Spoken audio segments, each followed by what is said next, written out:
10 अप्रैल को सिनेमाघर में आई जाट मूवी जिसके हीरो सनी देओल है। इस मूवी के डायरेक्टर गोपी चंद है। इस मूवी की एक्शन बढ़िया तरीके से दिखाया गया है। इस मूवी में सनी देओल ने बढ़िया काम किया है। मूवी की स्टोरी लाइन बड़ी सिंपल तरीके से बनाई गई जिस वजह से कुछ लोगों को बहुत पसंद आती है और कुछ लोगों को ठीक ठाक लग सकती है।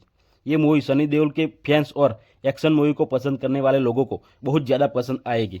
मूवी की कहानी की बात करें तो श्रीलंका से 4 लोग इंडिया में आते हैं और अपने साथ बहुत सारा गोल्ड लेकर आते हैं और उसके पास गोल्ड की ईंटें होती है।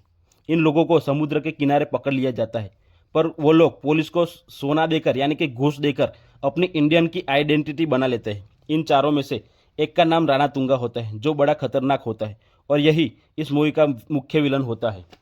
अब वो भारत में किसानों की जमीन हड़पने लगता है और बहुत बड़ा नेटवर्क बना लेता है। पुलिस वाले और पॉलिटिशियन भी उसके गुलाम बन जाते हैं। सभी किसानों और आम आदमी उससे परेशान हो जाता है। इसी समय सनी देओल की एंट्री होती है।